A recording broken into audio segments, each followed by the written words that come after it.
하나님 아버지 참으로 감사해드립니다. 거룩한 주일을 이렇게 우리에게 허락하시고 오늘도 우리에게 하나님의 백성으로서 하나님을 마땅히 찬송하게 하시고 하나님의 거룩한 전에서 하나님 앞에 영광과 경배를 올려드릴 수 있도록 인도하여 주심을 진심으로 감사드립니다. 오직 우리 성도님들의 삶 속에서 하나님의 영광이 드러나게 하시고 늘 하나님의 보호하심과 하나님의 지켜주심이 우리 성도님들 삶에 가득히 또한 풍성하게 나타나 하나님께 찬양을 하며 하나님과 동행하며 하나님의 백성으로서 살아가는데 부족함이 없도록 주께서 친히 이끌어 주시옵소서. 오늘도 이 귀한 자리에 나온 우리 모든 성도님들에게 하나님의 은혜를 충만히 부어주시고 한 주간도 하나님 은혜 가운데 살아갈 수 있는 힘과 능력과 지혜를 더하여 주시옵소서. 함께 예배드리는 우리 사랑하는 아기들에게도 하나님께서 함께 하시고 우리 아기들이 정말로 하나님의 그 사랑을 어릴 적부터 깨달아 평생의 지침을 이 어린 시절에 알게 하시고 주님과 동행하는 우리 믿음의 아이들 될 수 있도록 주님 인도하여 주시옵소서. 감사하며 살아계신 우리 주 예수님의 이름으로 기도를 드립니다. 아멘. 오늘 이곳에 오신 여러분들을 주님의 이름으로 진심으로 환영하고 늘 주님의 은혜가 주님의 사랑이 주님의 평안이 여러분과 함께 하시기를 간절히 소망합니다. 오늘도 여전히 우리는 베드로전서 말씀을 통해서 우리에게 주시는 하나님의 은혜가 무엇인가를 다시 한번 상고해보는 그런 귀한 시간이 되기를 간절히 소망합니다. 여러분께서는 이제 구원을 받으신 하나님의 백성들입니다. 하나님의 권속이고 왕같은 제사장이고 거룩한 주님의 권속이 되셨습니다. 자, 구원을 받았습니다. 그렇기 때문에 우리 성도가 되었죠. 자, 성도가 된다는 것. 성도가 된다는 것과 성도로 산다는 것. 어떤 차이가 있겠습니까? 성도가 된다, 성도로 산다. 모든 것이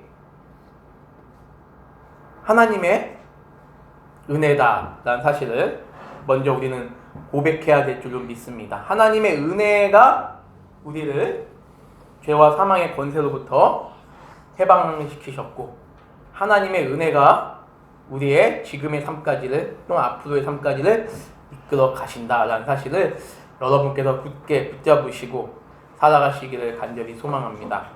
오늘도 여전히 베드로 사도는 본문의 말씀을 통해서 우리 그리스도인의 참된 삶의 자세, 성도의 참된 삶의 자세에 대해서 강조하고 있습니다.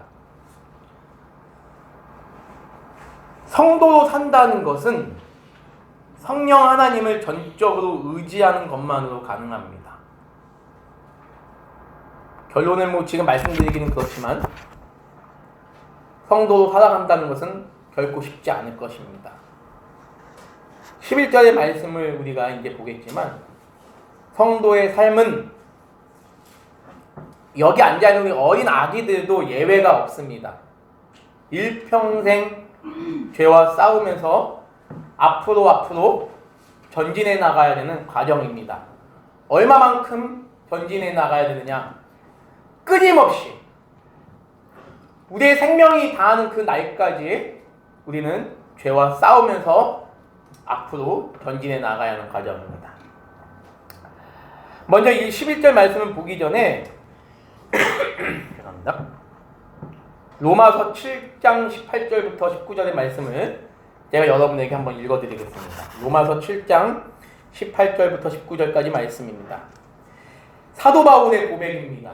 사도 바울의 고백인데 한번 잘 들어보시길 소망합니다.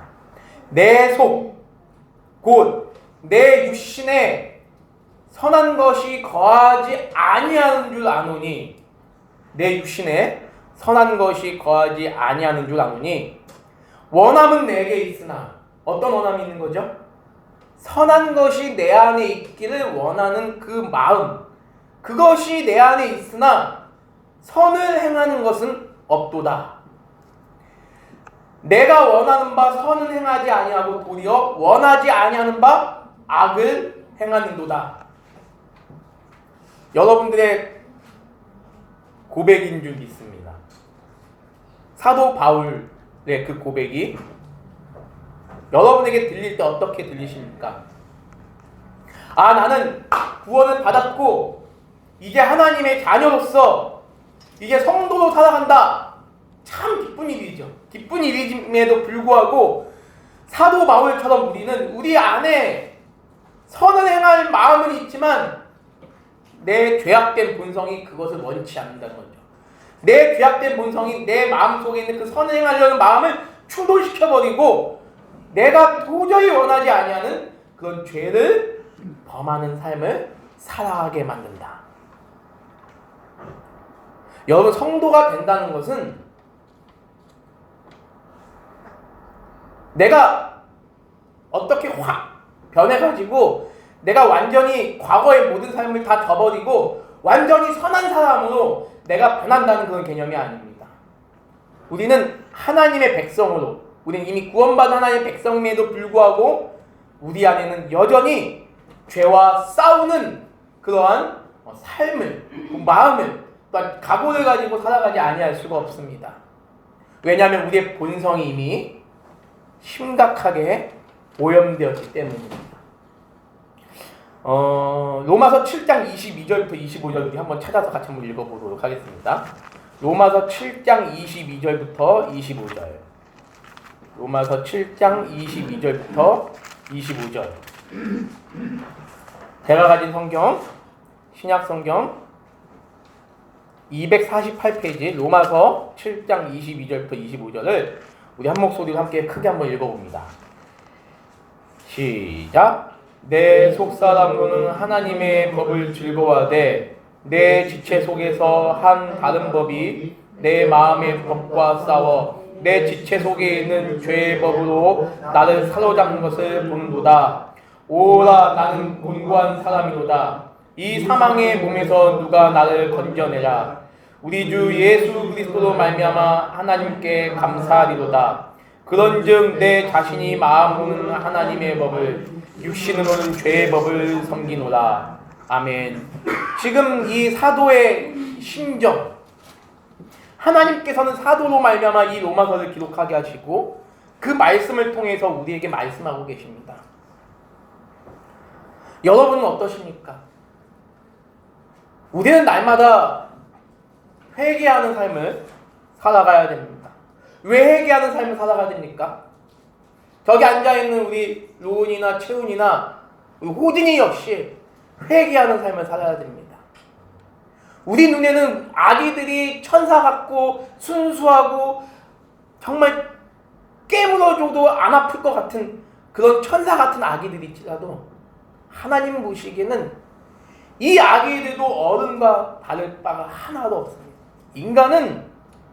인간으로 태어난 이상 죄의 부패로 오염이 되었습니다. 구원받은 하나님의 자녀들, 구원받은 하나님의 백성들은 더욱더 자신의 마음 가운데 그런 생각으로 괴로워할 수밖에 없습니다. 아, 나는 죄인이구나. 아, 내가 세상을 살아가면서 내가 과연 하나님 말씀대로 살아간다는 것이 얼마나 이것이 내 힘으로는 힘들고 불가능한다는 사실을 우리는 깨달을 수밖에 없습니다. 하나님의 백성이 아닌 자들은 그 사실을 모르죠. 그렇지만 구원을 받은 우리들은 이미 내 안에 내 평생에 죄와 하나님께서 원하시는 것과의 그 충돌, 그 싸움이 날마다 있음을 우리는 깨달을 수밖에 없습니다. 저와 여러분들 모두가 한두 가지의 그런 어떤 아킬레스건이 있다고 생각을 합니다. 여러분 모두에게 있어서 각자가 어떠한 나는 이런 죄의 유혹에 대해서 가장 약합니다 라고 고백하는 부분이 있을 수 있을 것입니다. 저 역시도 마찬가지입니다. 조금 전에도 엊그저께도 말씀을 준비하면서 계속 기도를 했는데 이 말씀을 준비하면서 하나님, 내 안에 나를 가장 힘들게 만드는 죄악의 요소가 무엇입니까? 너무나 전 잘 알고 있습니다. 여러분도 잘 알고 계신 것이 있습니다. 어떤 사람은 혈기를 없앤다는 것이 불가능할 것입니다. 혈기를 조절할 수는 있겠죠. 근데 우리가 죽을 때까지 우리의 혈기는 절대 사라지지 않습니다. 시기와 질투, 이것이 우리 안에서 어떻게 사라질 수 있겠습니까? 내 마음의 정욕, 이것이 어떻게 사라질 수 있겠습니까? 이것이 우리 안에서 사라진다는 것 자체가 말이 안 된다는 것이죠. 뭐 우리가 돌을 닦아서 아니면 어떤 해탈의 경지에 이르러서 우리가 모든 죄로 보지 아니하는 그 단계에 이를 수 있다는 것, 성경은 우리에게 결코 그것을 말씀하고 있지 않습니다. 너희는 하나님의 은혜가 없이는 단 한순간도 죄를 범할 수밖에 없는 그러한 존재들이다 라는 사실을 보여주고 있습니다.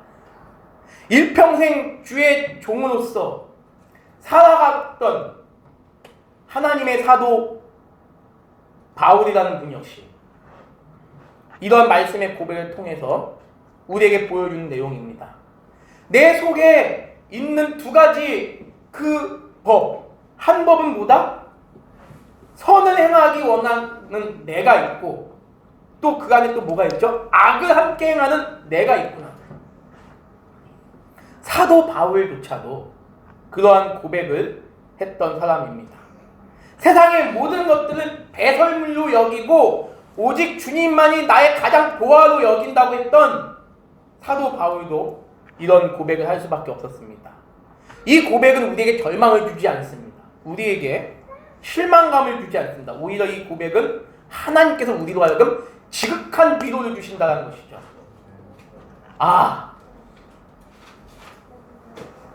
피조물인 인간이라는 것이 참 이렇게 연약하구나. 그럼에도 불구하고 이 피조물을 창조하신 그 하나님을 믿는다. 그 하나님의 자녀로 살아간다. 이것이 가장 복된 가치다라는 사실이죠. 지금 이 말씀을 통하여 하나님은 우리에게 위로를 주고 계십니다. 나를 의지하라. 나를 기억하고 나를 의지하고 나를 바라보라. 이제 우리가 이제 베드로전서 2장 21절부터 오늘 읽었던 21절 말씀부터는 우리의 그런 삶의 본이 되신 예수 그리스도에 대해서 설명합니다. 이러한 예수 그리스도가 우리의 주가 되셨기 때문에 우리는 두려움 없이 이 세상을 살아갈 수 있다는 사실을 우리에게 보여주고 있습니다. 이 로마서 방금 우리가 읽었던 이 7장 22절부터 25절의 말씀은 불신자의 모습이 아닙니다. 바로 구원받은 하나님의 백성으로 모여서 교회를 이룬 여러분들의 모습이 이렇다는 것입니다. 여러분들은 어떤 죄를 저질렀을 때 마음에 심한 양심의 가책을 느끼게 되실 것입니다. 그 양심의 가책으로 말미암아 우리는 괴로워하고 또 잠을 이룰 수 없고 하나님께 회개하지 않는다면 견딜 수 없는 그 절박함, 우리 안에 그것을 느낄 때가 많이 있을 것입니다. 여러분, 죄를 졌을 때 기도가 안 되잖아요, 여러분들. 내가 누구에게 어떤 잘못을 했을 때 기도가 안 됩니다. 기도가 잘 된다는 것 자체가 이상한 거죠. 그리고 내 안에 그 양심의 가책, 그것이 바로 뭐다? 하나님의 은혜라는 것이죠. 내 안에 죄로 인한 양심의 가책을 말미암아 애통하고 자복하는 그 심령, 그 심령이 하나님께 영광이 되는 줄 믿습니다. 우리가 오늘 말씀 제목도 성도로 산다는 것은 결코 쉽지 않습니다. 내가 무엇을 하려고 하니까 너무 어려운 거예요. 내가 하나님 말씀대로 살려고 노력하는 것 자체가 너무 어렵습니다. 내가 하려고 하면 안 되죠. 그렇기 때문에 우리의 가장 강력한 무기가 바로 뭐보다? 기도라는 것이죠. 말씀과 성례와 이 기도, 하나님께서 우리에게 은혜를 주시는 귀한 수단들입니다. 이 은혜를 통하여 우리는 날마다 우리는 하나님 앞에 나아가야 될 줄 믿습니다. 우리에게는 원죄로 인한 죄성이 죽을 때까지 남아있기 때문에 우리는 이 죄성을 다스리고 하나님의 거룩한 말씀으로 날마다 새롭게 변화되어 나가는 삶을 구해야 될 줄 믿습니다. 주님, 나에게 이러한 삶을 허락하여 주시옵소서. 주님의 은혜 없이 나는 도저히 살아갈 수 없습니다. 주님의 은혜 없이 나는 여전히 죄를 짓고 살아갈 수밖에 없습니다. 남을 미워할 수밖에 없습니다. 거짓말을 행할 수밖에 없습니다. 이런 수많은 죄를 저지를 수밖에 없습니다. 주님, 저를 지켜주십시오. 이런 삶을 살아간다는 것이 쉽지 않습니다. 그렇죠? 여러 번 강조하지만 쉽지가 않습니다. 성도의 삶은 7번 넘어졌다가 8번째 일어나서 하나님을 바라보며 그분의 뜻을 향해 나아가는 삶입니다. 한두 번 넘어지는 거, 두세 번 넘어지는 거, 세네 번 넘어지는 거, 5번, 6번 넘어지는 거 두려워하지 마십시오. 어차피 우리는 넘어질 수밖에 없는 존재입니다. 예전에 그 개구리 소년 그 왕눈이라고 혹시 아시는지 모르겠는데 그 음악 그 노래가 그죠? 개구리 소년 빰빠밤 예 맞죠? 네. 그 다음에 그 7번 넘어져도 일어나라 예 맞죠? 예. 그쵸. 7번 넘어져도 우린 일어나요. 여기서 7번이 숫자 7이라는 것이 아니라 뭐죠? 무한대로 넘어진다 할지라도 무한대로 우리가 회개하고 죄짓고 한다 할지라도 물론 그렇게 살라는 건 아닙니다. 뭐 죄짓고 회개하시면 됩니다. 또 죄짓고 회개 이게 아니라 그만큼 우리는 연약한 존재라는 거예요. 연약한 존재. 그렇기 때문에 우리는 단 한순간도 하나님을 잊고 산다면 넘어질 수밖에 없다는 거죠. 우리가 죄를 짓는 이유 중에 가장 큰 게 무엇이죠? 하나님을 바라보지 못하고 하나님을 의지하지 못하기 때문이지 않습니까? 그런데 하나님을 의지한다는 거, 여러분 하나님 의지하시기 바랍니다. 하나님은 여러분을 지켜주실 겁니다. 아멘! 이렇게 말하고 끝나면 얼마나 좋겠습니까? 근데 결코 우리는 그렇게 살아가지 못합니다. 제가 계속 지금 강조하고 있는데요. 우리가 육신을 입고 이 세상을 살아가고 있는 한 우린 절대 반복입니다. 절대 죄와 무관한 삶을 산다는 것은 불가능합니다. 엄밀히 말해서 우리는 순간순간 하나님을 찬양하고 하나님을 의지해야 됨이 마땅한데 그러지 못하기 때문에 우리는 그것 자체가 이미 죄인입니다. 우리는 너무도 연약하여 절대 매 순간마다 하나님만 생각하고 그분께 예배할 수 없습니다. 여러분 한번 생각해 보십시오. 지금 예배를 딱 드리고 나서 이제 한 12시 반 정도 이제 밥을 이제 먹을 때 과연 여러분이 그리고 나서 하나님을 얼마만큼 생각하며 살아가는지를 한번 여러분께서 한번 적어보시면 좋겠습니다만 한번 적어보십시오. 우리가 과연 하루 동안에 할 말가 아니라 하나님을 얼마만큼 생각하고 있는가? 단 10분을 우리가 하나님을 생각한다면 정말로 그건 성공한 겁니다. 하나만 예를 들어보겠습니다. 우리가 자고 있는 동안에 하나님 생각할 수 있으니까 우리가 피곤해서 이제 잠을 자요. 누구나 인간은 잠을 잡니다. 잠을 자는 동안에 우리가 하나님 생각할 수 있습니까? 우리의 의식이 잠들어 있는 상태이기 때문에 우리가 자는 동안 우리가 하나님 생각할 수 없습니다. 우리가 하나님을 24시간 내내 1초도 빠짐없이 하나님만 생각하고 하나님 말씀만을 우리가 묵상하려면 어떻게 되죠? 잠을 자면 안 되잖아요. 그 어떤 일에 집중해서도 안 돼요. 오직 하나님만 생각을 해야 돼.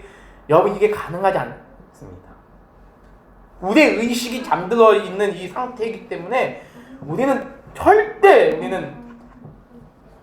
여러분 불면증 저는 이제 제가 이제 요즘 많이 하나님께 기도하는 내용이 뭐가 있냐면 제가 때로 잠을 되게 못 잘 때가 너무 많아요. 그러니까 잠을 잔다는 거는 축복입니다. 잠이 잘 온다는 건 축복입니다. 우리 이재신 목사님이 자는 모습을 제가 한번 봤는데 축복이더라고요. 야 이건 정말 축복이구나. 제가 그렇게 자고 싶은데도 저는 안 돼요. 이게 저 같은 사람은 오히려 하나님을 생각할 수 있을 것 같아요. 자다가. 왜냐하면 잠이 안 오니까. 그런데요, 또 하나님을 생각하든지 뭘 생각하든지 하면 미칠 것 같아요. 아시잖아요. 잠 안 올 때 눈 감고 가만히 있는 게 얼마나 이게 괴로운지 여러분 아시지 않습니까? 이재신 목사님 잠을 자는 모습 보면 야, 정말 하나님 축복을 이렇게 무진장 받은 분 너무 부럽구나 라는 생각을 갖게 됩니다. 성경에서 뭐라고 하냐면요, 시편 127편 2절에 보니까 하나님께서 사랑하는 자에게 잠을 주신다고 했거든요. 하나님 날 사랑하지 않나? 아무튼 우리가 잠을 자는 순간에 하나님을 생각하지 못하지만 우리는 그만큼 연약한 존재임에도 불구하고 그러한 순간순간마다 동시에 우리 주님은 우리에게 은혜를 부어주셔서 우리가 존재하게끔 하신다는 것입니다. 만약에 하나님이 우리 인간을 죄대로 평가하시고 심판하신다면요, 이 세상에 살아남아 있을 수 있는 사람은 아마 아무도 없을 것입니다. 하나님은 말씀 한마디로 무에서 유를 창조하신 분이시죠. 하나님이 한번 진노를 받으시면 이 세상은, 우리 인간은 하나님 말씀 한마디로 쫙 사라질 것입니다. 그럼에도 불구하고 우리 이 세상에 그런 죄가 만연하고 이 세상에 하나님을 저주하고 하나님을 믿지 않는 그런 사람들이 많이 있음에도 이 세상이 존재하는 이유는 바로 뭐다? 하나님의 은혜가 이 세상을 감싸고 있기 때문이라는 사실입니다. 그 또 뭐가 있죠? 바로 하나님의 백성들이 이 땅에 존재하고 있기 때문에 그런 하나님의 백성들을 위해서 하나님 이 세상을 존재케 하고 계신다는 사실입니다. 근데 참 감사한 것은 하나님의 은혜로 말미암아 우리가 비록 매 순간순간을 하나님만 생각하며 하나님께 예배할 수 있는 그런 존재는 아니지라도 우리는 하나님의 은혜로 인해서 우리 스스로가 죄인임을 인정하며 날마다 회개의 삶을 살아갈 수 있다는 것입니다. 하나님의 은혜가 없다면 우리는 단 1초도 존재할 수 없습니다. 하나님의 은혜가 없다면 저 사랑하는 우리 귀한 아기들이 천진난만한 모습으로 살아갈 수가 없다는 것이죠. 이제 다시 말씀으로 돌아가서 11절을 보겠습니다. 오늘 읽었던 11절 말씀. 사랑하는 자들아. 자, 여기는 그냥 말로만 사랑하는 것이 아니죠. 사도 베드로의 그 뜨거운 그 소아시아 교회 성도들 향한 뜨거운 그 애정의 마음이 이 한마디 문장에 있습니다. 사랑하는 자들아, 사랑하는 여러분, 거류민과 나그네 같은 너희를 여러분에게 권합니다. 영혼을 거슬려 쌓은 육체의 정욕을 제어하십시오. 성도인 저와 여러분은 나그네입니다.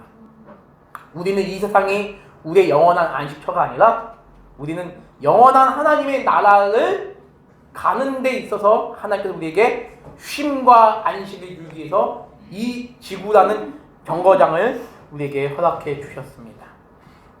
이 지구에서 우리가 사는 동안 우리는 제가 지금 방금 전까지 말씀드렸던 그런 여러 가지 그러한 죄의 모습들과 싸워 나가야 될 줄 믿습니다. 그 나그네의 삶이 여러분 쉽지 않잖아요. 한 곳에 정착하여 편안하게 안락하게 살 수 있는 게 나그네가 아니지 않습니까? 이 세상이 바로 그런 세상이라는 사실입니다. 이 세상에서 우리는 어떻게 살아가야 된다?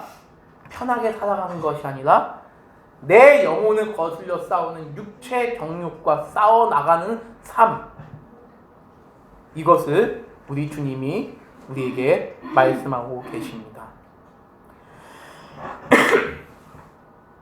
자, 하나님께서 너희가 육체의 정욕을 제어하라고 말씀하셨는데 너희가 육체의 정욕을 제어하지 못한다면 너희는 심판받을 것이다, 이렇게 말씀하지 않으셨습니다. 하나님께서 우리에게 말씀하시는 것은 우리 보고 일방적으로 너희는 이렇게 살아라 그렇게 말하는 것이 아닙니다. 하나님께서 이스라엘 백성들에게 율법을 주실 때도 역시 마찬가지입니다. 구약시대 이스라엘 백성들에게 하나님께서 율법을 주셨을 때 이스라엘 백성들이 율법을 100% 지킬 것을 기대하시고 율법을 주신 것이 아니죠. 여러분도 너무나 잘 아실 줄 믿습니다. 하나님은 이스라엘 백성들이 율법을 지키기는커녕 아예 그 율법을 무시하고 살아갈 것까지도 우리 주님은 알고 계셨습니다. 그리고 또한 이스라엘 백성들이 자신들의 부패함으로 말미암아 도저히 그 율법을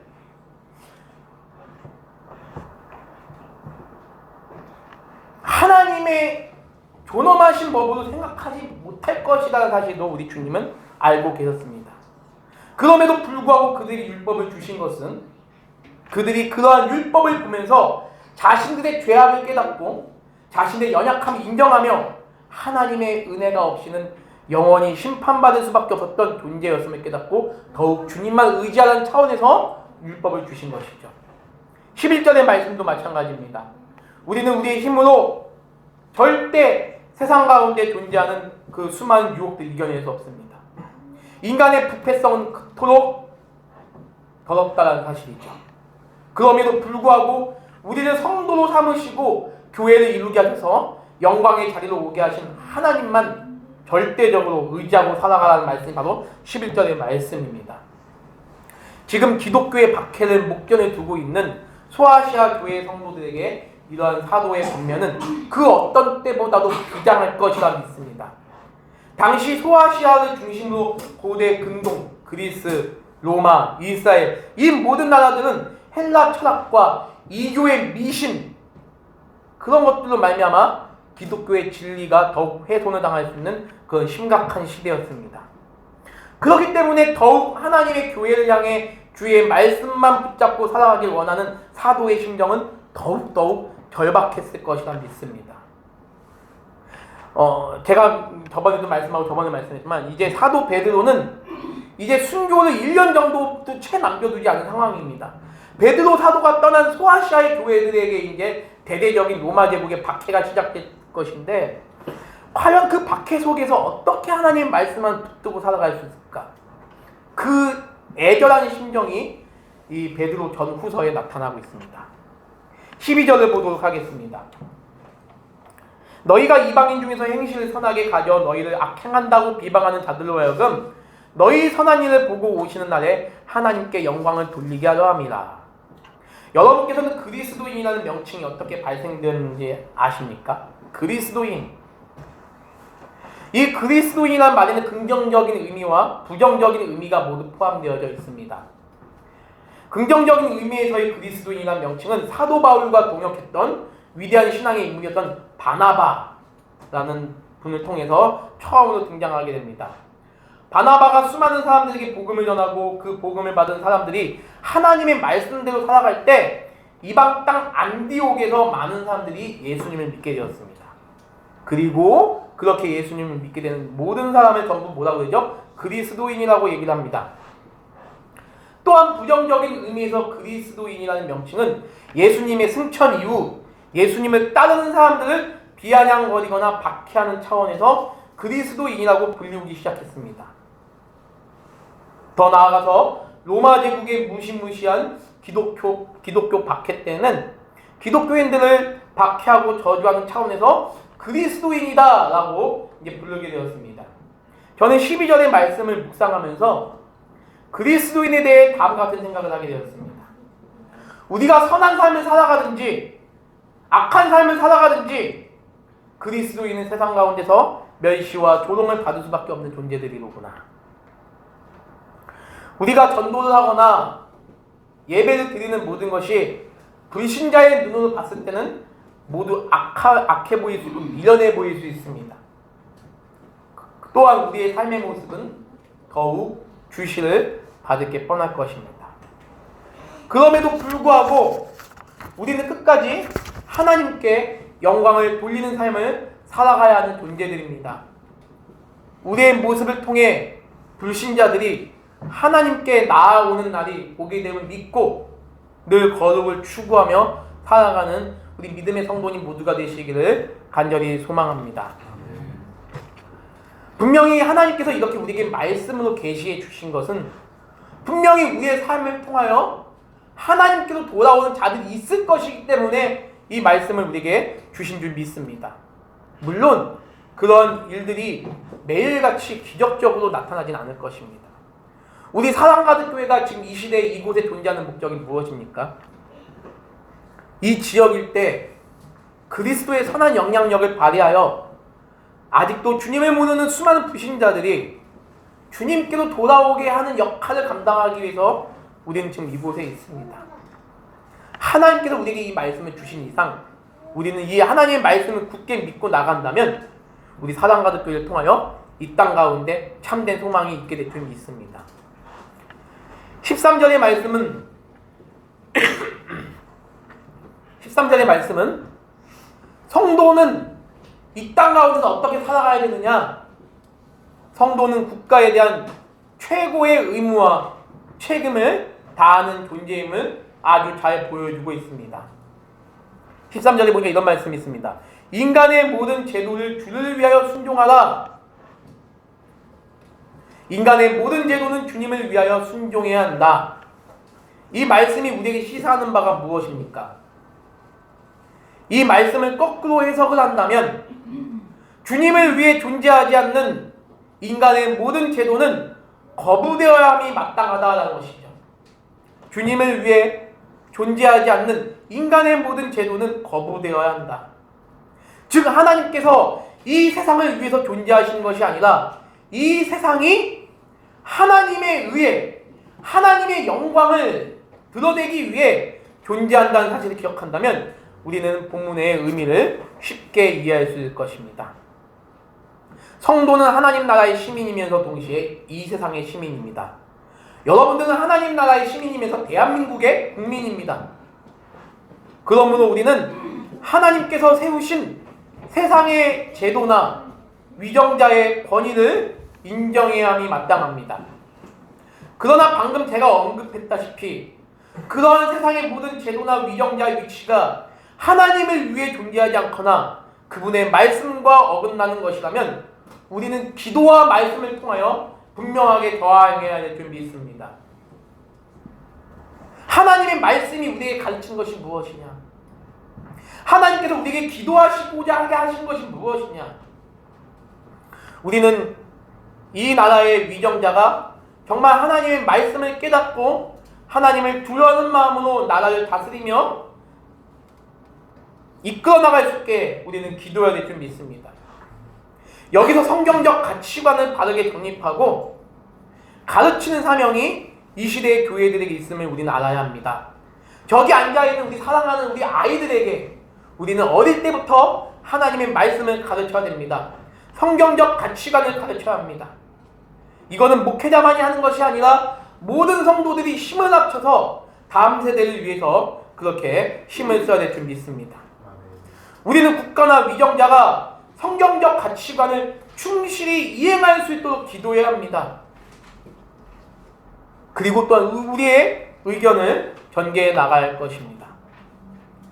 세속적인 가치관이 세상을 지배하고 더 나아가 교회를 흔들고자 할 때 성도는 더욱 하나님을 의지하며 말씀에 충실함으로 말미암아 하나님의 말씀을 반대하는 세상과 위정자들 향해 우리는 또한 저항할 수 있어야 합니다. 그러나 그 저항의 방식은 기도와 말씀 통한 저항의 방식이 되어야 할 것입니다. 어떤 폭력을 휘두르거나 어떤 무기를 사용하는 것이 아니라 기도와 말씀을 가지고 하나님의 말씀이 이러니 이렇게 이 나라가 변화되길 원하는 방향으로 나가야 될 줄 믿습니다.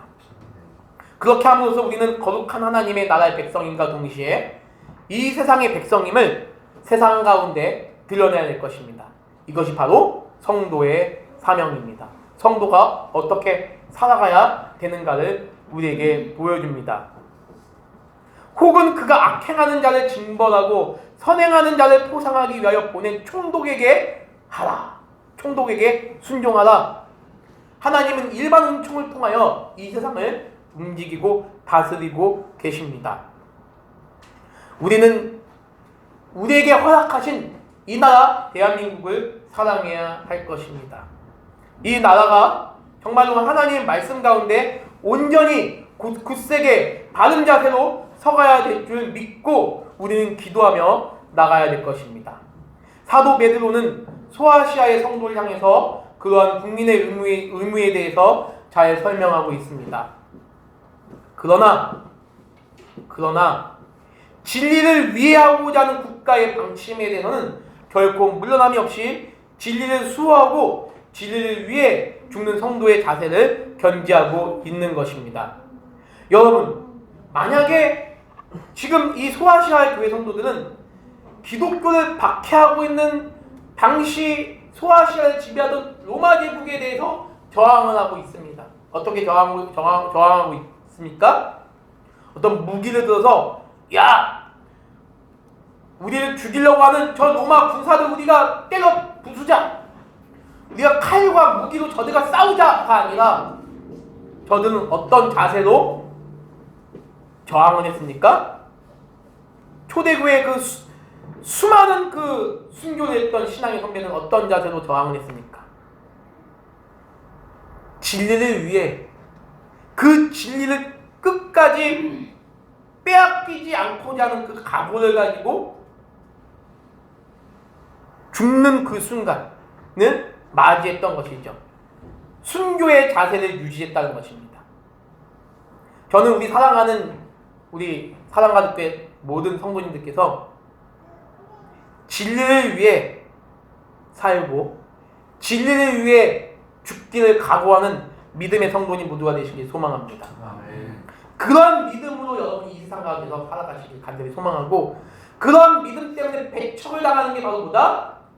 교회입니다. 기독교입니다. 참 이것 역시 어렵습니다. 진리를 위해서 살고 진리를 위해 죽는다. 그러나 하나님께서 은혜를 주시면 충분히 가능할 줄 믿습니다. 사람은 누구나 자유를 갈망합니다. 생각의 자유, 행동의 자유, 말의 자유, 가치관의 자유. 그러나 성도는 예수 그리스도를 위해 살고 예수 그리스도를 위해 죽기로 각오한 하나님 백성들입니다. 그렇기 때문에 우리는 16절에 나오는 바와 같이 오직 하나님의 종으로서의 삶을 살아갈 것입니다.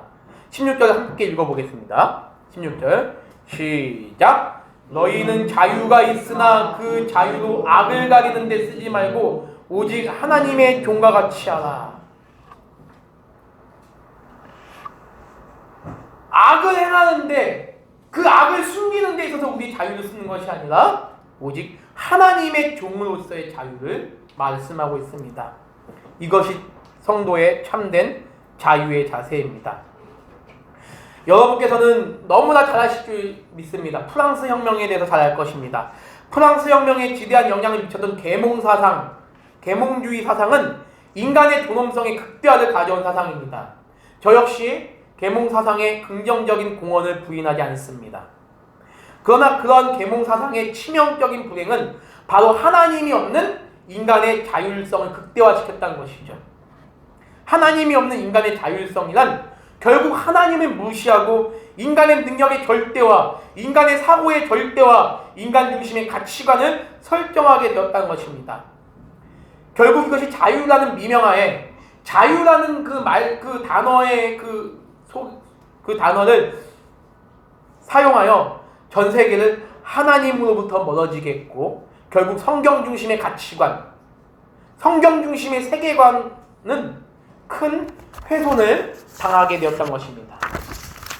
오늘날 포스트 모더니즘이라는 이름하에 온갖 인간 위주의 사고방식이 침투해 들어왔습니다. 심지어 이런 인간 위주의 사고방식은 성경을 해석하는 데까지 침투해 들어왔습니다. 성경이 절대 얘기하지 않는 동성애에 대한 사상들, 인권에 대한 사상들, 이 모든 것들이 성경의 가치관을 크게 손상을 하게 된 실정입니다. 이것은 자유가 아니라 하나님 앞에서 인간의 폐악이라는 사실입니다. 성도는 자유를 행하는 일에 있어서도 오늘 우리가 16절 읽었던 말씀과 같이 하나님의 종과 같이 행할 의무를 가진 사람들입니다. 한번 따라해 보겠습니다. 나는 하나님의 종이다. 하나님의 종과 같이 행할 의무를 가진 사람입니다. 하나님의 종으로서 우리는 교회와 이 세상 가운데 하나님의 말씀을 펼쳐야 될 사명을 가지고 있습니다. 이건 목회자만이 아니라 모든 성도들이 함께 힘을 합쳐서 나가야 될 일입니다. 하나님의 말씀을 세상 가운데 펼쳐야 될 사명. 아무리 어떤 사상이 인간의 가치를 높이고 인간이 보기에 가장 바른 길을 제시한다고 할지라도 그 길이, 그 사상이 하나님의 말씀과 정면으로 위배되는 것이라면 우리는 단호히 거부해야 됩니다. 교회는 무너뜨리는 성경의 말씀을 훼손시키는 정책이든지 하나님의 말씀의 권위를 손상시키고 하나님을 거부하는 정책은 단호히 거부되어야 합니다. 자유는 매우 중요합니다. 하지만 그 자유는 하나님의 종으로서의 자유일 뿐입니다. 하나님 없는 인권, 하나님 없는 자유, 하나님 없는 평등, 인권의 중요성, 저도 인권을 아주 중요하게 생각합니다. 하지만 그 인권이 성경의 가르침과 위배된다면 우리는 단호히 거부해야 할 것입니다. 17절을 보도록 하겠습니다. 뭇사람을 공경하며 형제를 사랑하며 하나님을 두려워하며 왕을 존대하라. 지금의 이 시대에 매우 강조되어야 할 말씀이 아닌가 싶습니다. 저는 개인적으로 오늘날 교육에 있어서 가장 심각한 것이 바로 인성교육이 아닐까 생각합니다. 어른을 공경하는 자세, 가족과 형제를 사랑하고 존경하는 자세, 이러한 자세가 많이 실추된 상황이라 생각합니다. 그런 차원에서 교회는 다음 세대들에게 어른 공경의 자세를 가르쳐야 한다고 믿습니다. 저기 앉아있는 우리 사랑하는 요은이와 호진이와 채훈이에게 뭇사람을 공경하며 형제를 사랑하며 하나님을 두려워하며 나라 사랑의 마음을 가르쳐낼 줄 믿습니다. 지금 이 사도는 핍박을 앞두고 있는 소아시아 교회 성도들에게 너무나 많은 것들을 지금 요구하는 것처럼 보입니다. 그런데 이것이 성도로 살아간다는 것입니다. 진리를 위해서 죽는 그 순간이 우리에게 당장 닥친다 할지라도 우리는 하나님의 말씀을 끝까지 붙잡아야 될 것입니다. 18절부터 25절의 말씀은 성도의 참된 자세에 대해서 본을 보이신 예수 그리스도의 삶에 대해 보여주고 있습니다. 예수님께서는 어떤 삶을 사셨습니까? 우리 주님은 천지만물을 창조하신 하나님 그 자체이십니다. 그런데 그런 그분이 인간의 몸을 입고 오셔서 멸시와 천대를 당하시고 아무 죄도 없으심에도 불구하고 죄 많은 우리를 위해서 십자가에서 죽으신 것입니다. 그렇게 하신 이유가 무엇입니까? 24절에 그 이유가 정확히 나타나 있습니다. 24절 같이 한번 읽어보겠습니다. 시작! 친히 나무에 달려 그 몸으로 우리 죄를 담당하셨으니 이는 우리로 죄에 대하여 죽고 의에 대하여 살게 하려 하심이라. 그가 채찍에 맞음으로 너희는 나음을 얻었나니. 아멘. 우리로 죄에 대하여 죽고 의에 대하여 살게 하시기 위해서 우리 주님이 이 땅 가운데서 오셔서 그런 귀한 사명을 감당하셨다는 사실입니다. 성도의 삶의 자세,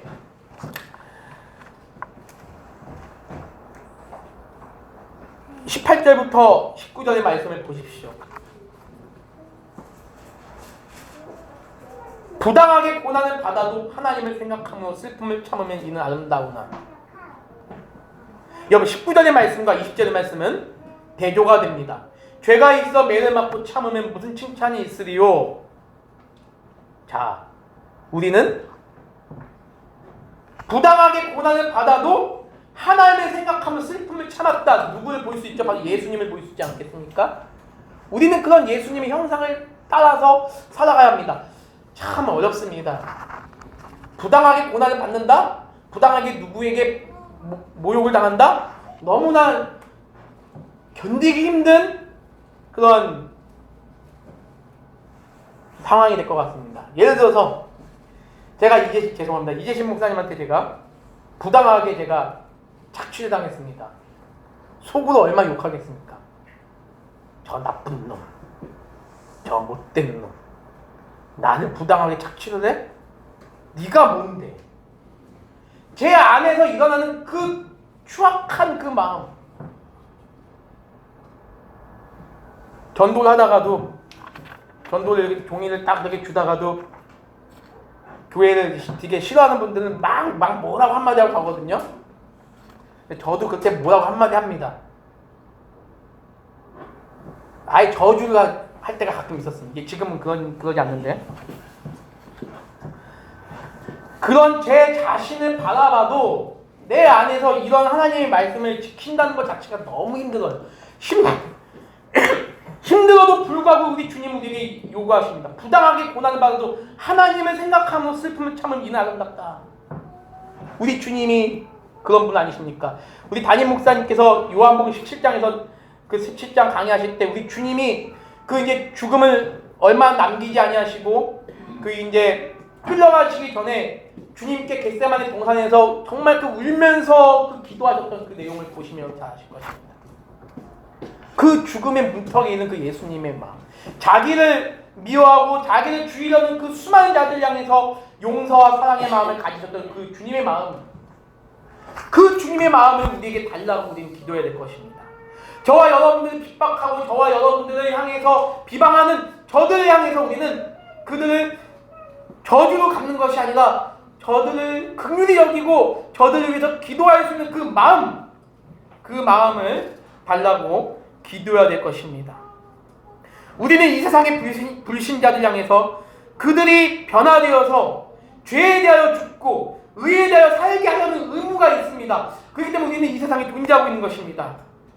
그렇게 하기 위해서 우리는 이 말씀을 기억하며 희생을 각오해야 될 것입니다. 어떤 희생입니까? 그런 차원에서 우리는 예수님을 닮아야 한다는 것입니다. 19절 말씀을 보면 부당하게 고난을 받아도 라고 되어 있습니다. 부당하게 고난을 받아도 억울하게 고난을 받는 경우도 있을 것입니다. 근데 여기서 말하고 있는 고난은 진리를 위해 받는 고난을 말합니다. 하나님 말씀을 믿기 때문에 받는 고난을 말합니다. 우리에게 있어서 최고의 선은 바로 하나님을 알고 그분을 절대적으로 의지하는 것입니다.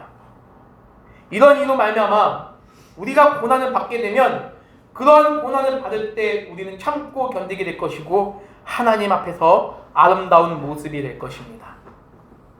우리 주님께서 그러한 삶을 살아가신 것입니다. 여러분 너무나 잘 아시지 않습니까? 우리 주님이 얼마나 많은 모욕을 당하셨고 극심한 고난에 처했었습니까? 그러나 성령께서 예수님을 끝까지 붙잡아 주셨습니다. 그리하여 마침내 승리하신 것이고 성도들이 영원한 삶의 본이 되어주신 것입니다. 하나님께서는 핍박을 눈앞에 두고 있는 소아시아 교회 성도들의 삶도 그러한 삶이 되어야 될 것임을 보여주고 있습니다. 이러한 모든 것이 구원받은 성도의 참된 모습임을 성경은 아주 명확하게 제시해주고 있습니다. 그러나 안타깝게도 우리 인간의 본성은 이것과는 아주 심각하게 대립하고 있습니다. 우리 주님께서는 우리 본성이 그러한 것을 분명히 잘 알고 계심에도 우리에게 베드로 사도를 통해 준엄하게 말씀하고 있습니다. 본능에 역행하는 삶을 살아가라. 그것이 성도로 살아가는 것이다.